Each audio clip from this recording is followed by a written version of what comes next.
After a rainout on Thursday night, it is finally Game 2 of the American League Division Series between the Guardians and the New York Yankees, an afternoon matchup, and nasty Nestor Cortes Jr.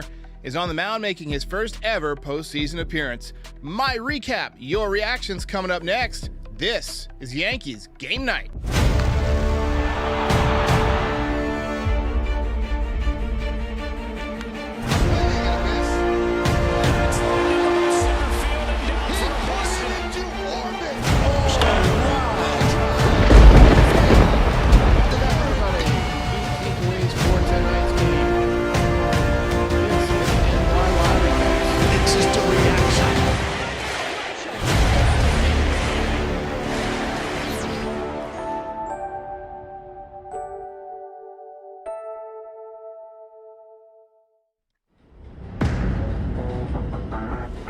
How's it going, everybody?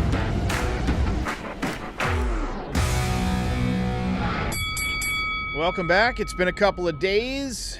Game 2 is finally in the books. After a rainout, we finally got underway. It was an afternoon game. And what you saw today was what you've seen from the Yankees a lot over the last 20 years or so. 15 strikeouts, 0 for 7 with runners in scoring position, and the big stars, Aaron Judge, had an A-Rod type day, 0 for 5 with 4 strikeouts. And so that's the difference. Guardians got back off the mat with a big comeback win. They have evened the series at 1 game apiece, and now the series moves back to Cleveland for 2 games. And with Game 5 still listed as if necessary, there's a chance that this afternoon was the final game in Yankee Stadium this season, maybe even Aaron Judge's final game in pinstripes. We'll see.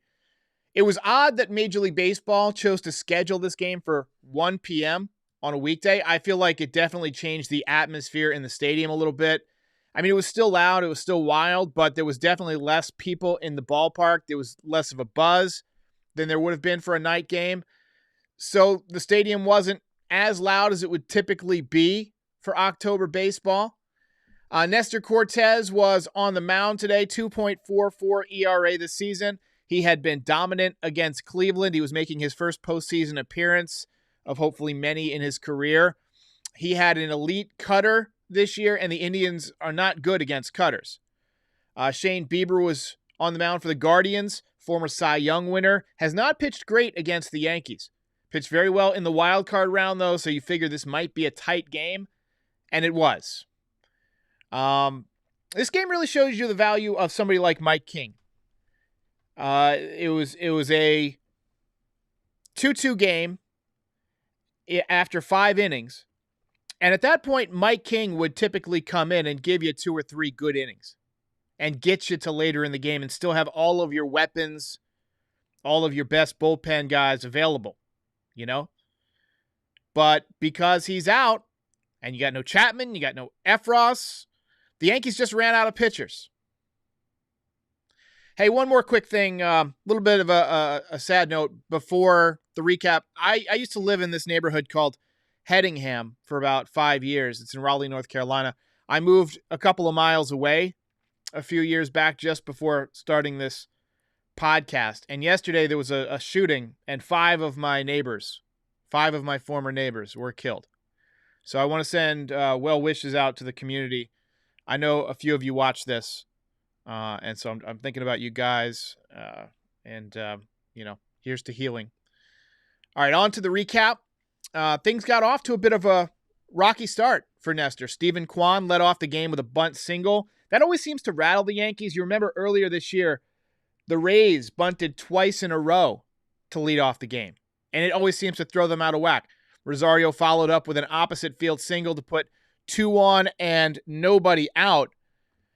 And then Nestor got a jam shot. A little cue ball at the first baseman turned into a double play to get out of the inning.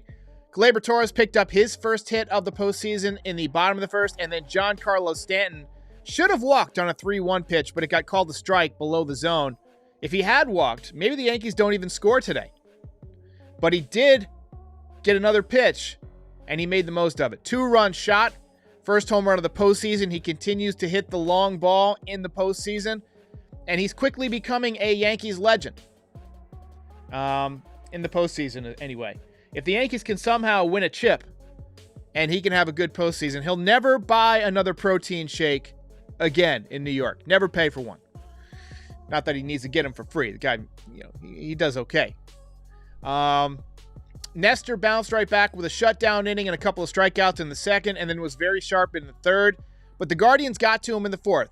He got out of a bases-loaded jam by making a great stab on a comebacker and then throwing from the seat of his pants to get the runner. Nice play by Rizzo on the back end. But the Guardians got their first run. Guardians tied it up on a solo home run by Rosario in the fifth, and Cortez was done after 5. Final line, 6 hits, 2 runs, 3 walks, 3 strikeouts. Overall, considering the layoff and the fact that it was his first ever postseason start and it's a contact team, I thought he was okay. I saw someone post in the chat that he was terrible. I didn't think he was terrible. I didn't think he's as good as we've seen him, but he didn't fold under the pressure. He got beat on some tough plays. Some baseball. He got baseballed a little bit. Matt Carpenter made his first appearance since breaking his foot in the bottom of the 6th. He came up to pinch hit with 2 outs and runners on first and second, but he struck out on a nasty changeup. Jonathan Loaizaga did a really nice job out of the bullpen today. That's a positive. Wandy Peralta was sharp. That's a positive. But the Guardians bullpen, which was terrific against Tampa in the first round, really terrific again today. A couple of nice plays by the Yankees on defense in the 8th inning. Really nice catch by Judge. Really nice throw by Gleyber Torres. Kind of reminded you of Robinson Cano. Bottom 8. Giancarlo Stanton drew a walk on a very close pitch. Probably could have gone either way. Aaron Boone elected to pinch run for him with Tim LeCastro, and LeCastro stole second. Donaldson walked to put runners on first and second. And then Oswaldo Cabrera had the biggest at-bat of his career. He did have a competitive at-bat, but he struck out on a high fastball, 97 above the zone. And that was that. IKF walked to load the bases, and so Terry Francona went in to get Emmanuel Clase, who has top 5 nastiest stuff in baseball. And he got Higashioka to line out to third. Hit it hard, but right at Jose Ramirez. Just bad luck. Bottom 9, Anthony Rizzo picked up an opposite field single, but was stranded. And then top 10, Jose Ramirez popped one up to left field. Should have been a double. Bad throw by Donaldson allowed him to get to third base, so it was double and an error. And then a second bloop allowed a third run to score. And that shows you the value of contact hitting. I mean, that exit velocity on those did not matter at all. That's the value of just putting the ball in play. And the Yankees didn't do enough of that today. And then Naylor hit one over the center fielder, over Bader. That made it 4-2, and the Guardians hang on to win. Sam says Boone will churn out the same lineup tomorrow night. He probably will. It's going to be a tough matchup. Tristan McKenzie is filthy. I mean, he's all arms and legs. He's one of those guys who hitters will just call an uncomfortable at bat. A lot of movement, a lot of velocity. Throws strikes. He's not going to be afraid. He's young, and so he might not even realize how much pressure there is. He's just going out there all energy. So it's not going to be easy. Yankees did miss Marinaccio and Mike King today. Just came up one pitcher short. PXNA says, how am I still in timeout? Oh, I didn't put you in timeout. I don't know. Let's see. CWE says, if the Yankees don't win tomorrow, it's panic mode. You got that right. If you don't win tomorrow, you're literally one loss away from going home, away from getting the postmortem video. So, look, the Yankees need to wake up tomorrow. The Cleveland Guardians have now successfully snatched home field advantage in this series. Something the Yankees worked for and earned during the regular season, but by losing one of the games at home, now Cleveland can win 2 games at home. If they just hold serve, they go on to the ALCS. It felt coming into yesterday, before the rainout, like the Yankees had lots of momentum. But the rainout, I feel like, might have killed some of the momentum, might have killed some of the timing that these guys had. And as a team that, strikes out a lot, when you don't have your timing, it leads to a lot of Ks. And today the Yankees struck out 15 times. Let's look at the box score.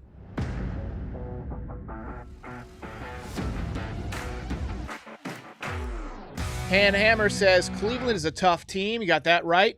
There is not give me. The Yankees have to wake up. Can't bypass the Guardians. 100% right. Just got to come back, tomorrow and figure out a way to win. You just put it behind you. If you win tomorrow, it changes everything. Then you're just one win away. But, this was not ideal. You don't want to lose at home in the playoffs. Aaron Judge, really tough playoff so far. He is 0 for 8, I believe, with 7 strikeouts. Could that be right? Rizzo 1 for 3 with a couple of walks. He actually looks pretty good at the plate right now. Torres had a couple of hits today. Stanton with the home run. Also drew a walk. I thought his at-bats were really competitive. Josh Donaldson, 0 for 2, but did walk 3 times today. Oswaldo Cabrera, 0 for 5. He's looked, competitive, but just a little bit overmatched in this series. The Guardians pitching has just thrown him up above the zone, and he can't really do much with it. And if it's not up above the zone, they're throwing him that slider, that breaking ball down and in, and he has trouble laying off of that. So, it's going to be on him to make an adjustment very soon. Isaiah Kiner-Falefa had a pretty good day. Made some good plays on defense. He was 2 for 4 at the plate. Trevino went 0 for 2. Carpenter, pinch hit, 0 for 1 with a strikeout on a changeup. Higashioka, 0 for 1. And Harrison Bader went 0 for 4 with a couple of strikeouts in his second Yankee game. Only extra base hit came off the bat of Giancarlo Stanton. It was the home run. And the Yankees used a lot of pitchers today. Let's see, 1, 2, 3, 4, 5, 6, 7 pitchers. Cortez got the bulk of the work. 5 innings, 2 runs. I mean, it's not technically a quality start, but it wasn't bad. That's a 3.60 ERA. That's only slightly higher than Garrett Cole had hit for his whole season. You'd like him to pitch better, but this is the 3rd time they've seen him this year. And, hitters get more familiar with pitchers the more they see them. So, I'm not going to put this one on Nestor. You would have liked to have avoided that home run. But 6 hits and 3 walks. He's got to stop walking hitters that he should get out. Trevino pitched pretty well in relief. Loaizaga looked really good. Peralta had the changeup going. Holmes was throwing strikes. He did have 1 walk. Tyone gave up 3 hits and 2 runs. Again, I'm not going to put this necessarily on Tyone either. He got soft contact. He induced pop-ups. It's not like he got 3 home runs hit off of him. He got a pop-up off of a really good hitter and a bloop off of another pretty good hitter. So, you could hammer Boone for putting him out there, but, who else are you going to go to? Lucas Licky, maybe? You could go to Clark Schmidt a little bit early, but I think I would trust Tyone. In fact, I was tweeting that they've got to put Tyone in. Alex Valerio says it's time for Aaron Judge to move to the 2-hole. I wholeheartedly agree. I definitely think he hits better out of the 2-hole. I definitely think so. You're onto something. Butai has a bad feeling. I don't blame you. I hate this. It is revolting. Yeah, it's tough. It's tough to lose playoff games. Whenever we lose a playoff game, I think back to 2004. That was the toughest series for me. The Yankees jumped up to a 3-0 series lead in a best-of-7 against the Red Sox. A lot of you know this story. A lot of you remember it, but a lot of you are probably too young to remember it, so I'll tell you about it. And not only did they come back in extra innings a couple of times in a row to force a Game 7, you could see the momentum slowly shifting towards the Red Sox with every win, with every play, with every pitch. And then in Game 7, you knew that you didn't have a pitcher. Well, this rainout has forced the Yankees to essentially pitch 4 days in a row. And so a Game 5 start, the Yankees don't really have a starting pitcher. I guess you could go with Herman, you could go with Tyone, but neither one of those guys was scheduled to make a start. So it would end up being a bullpen guy or, just kind of a last-minute decision where somebody shows up to the ballpark and finds a ball in his shoe. And that's kind of what it felt like in 2004. It was going to be either Javi Vasquez getting the start or Kevin Brown. Kevin Brown ended up getting the start. He had nothing. The moment was too big for Kevin Brown. And by then, he was over the hill. And then they went to Javi Vasquez, and he served up a grand slam in relief to Johnny Damon, and that was that. So losses sometimes in big games are the result of things earlier in the series. So the moral of this story is if the Yankees want to avoid a situation where they have no starting pitcher for Game 5, where they're forced to go to somebody who's inexperienced pitching elimination game, you got to win tomorrow. You got to win tomorrow and give Garrett Cole a chance to shut it down in Game 4. Chris Mack with possibly the worst take I've ever seen. Just a bit outside. Says Judge needs to be on the bench tomorrow. Really? Dude hit 62 home runs. 62 home runs! And you want to put him on the bench? Are you nuts? I guarantee if Aaron Boone didn't put a healthy Aaron Judge in the lineup, he would be fired before the game was over. That might be the worst take in the history. I've been doing this channel for almost 3 years now. That's the worst take I've seen. Oh my gosh. Does that suck? Junior Caroma says, I can't believe we lost, man. Well, there's an old saying in baseball. Sometimes you win, sometimes you lose, and sometimes it rains. Delta Giga Chad says, this game is not on the pitching. 100% right. You had opportunities. This game is on the offense for not coming through with runners in scoring position. 0 for 7. 0 for 7. I do think that, Carpenter maybe being in the lineup could be a decent idea, but to me, the guy that would have to go would be Oswaldo Cabrera, and you'd have to play Giancarlo Stanton in left field, which I could see them doing in Cleveland. It's kind of a short left field. You got the high wall. I could see them doing that. That would put Carpenter in at DH, and then you play Judge in right and Bader in center. That could happen. It really could. Dr. Hitskins stating the obvious. You cannot, under any circumstances, bench Judge. PXNA says Justin Bieber shoved today. Yeah, Costas called Shane Bieber Justin Bieber. It happens.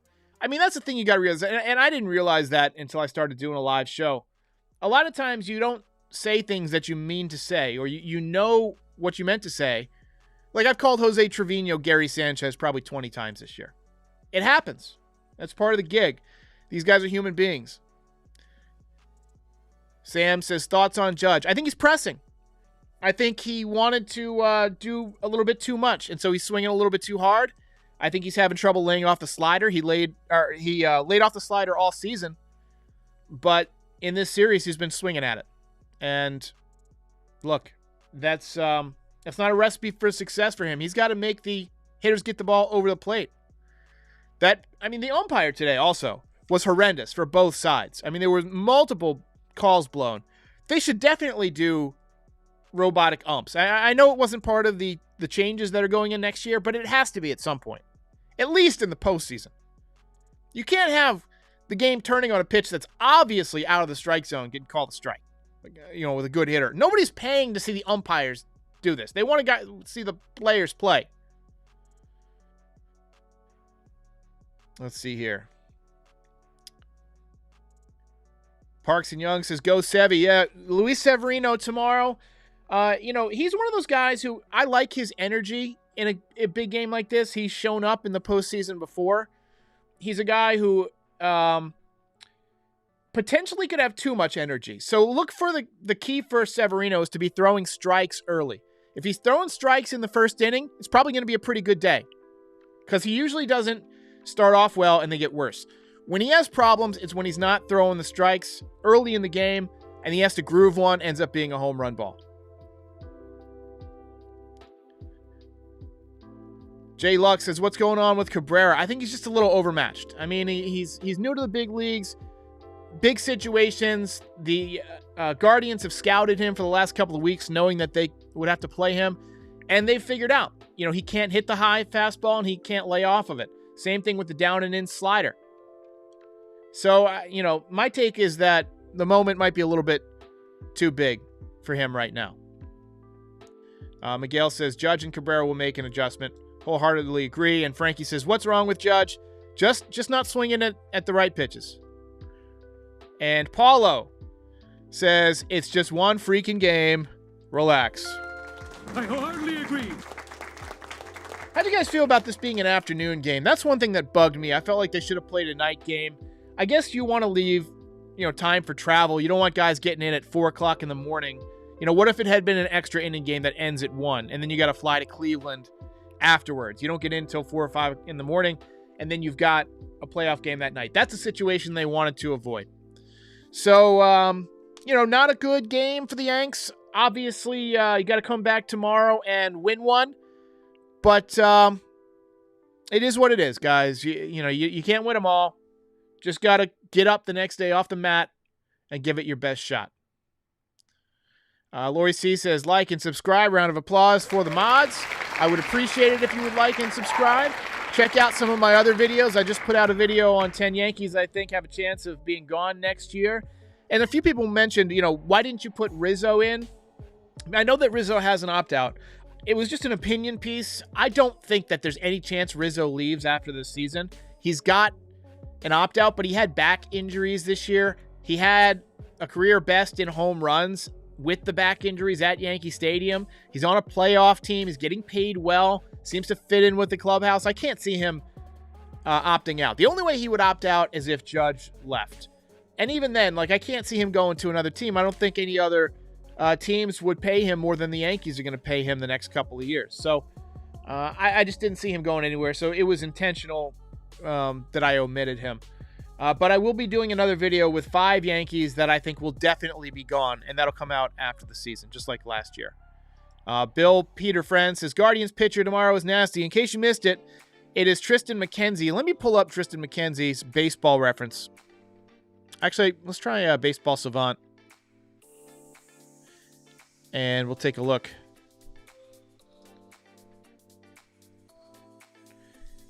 He is, I believe, 25 years old.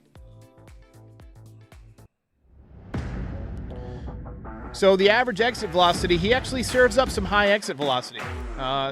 Just in the 10th percentile of the league, and allows a lot of hard hit balls. So that serves the Yankees because they have some of the highest exit velocity in the league. In fact, I would imagine they probably have the highest with both Judge and Stanton on the team.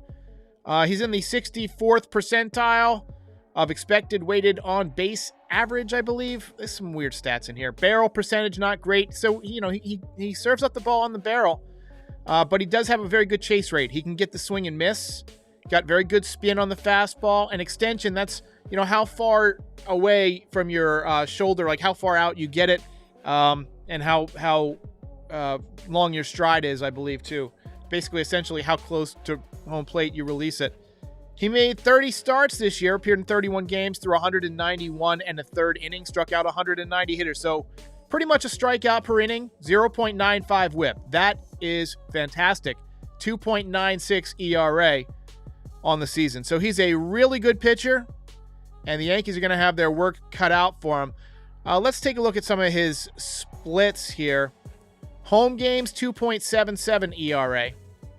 He did allow 7 home runs, so that's not a ton.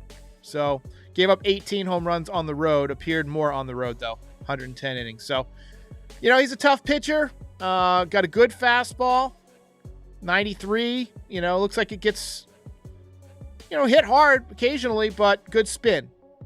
So the Yankees do have a shot, but they're going to have their work cut out for him. Let's get some final thoughts. Mike Rotunda says, LeCastro down swinging.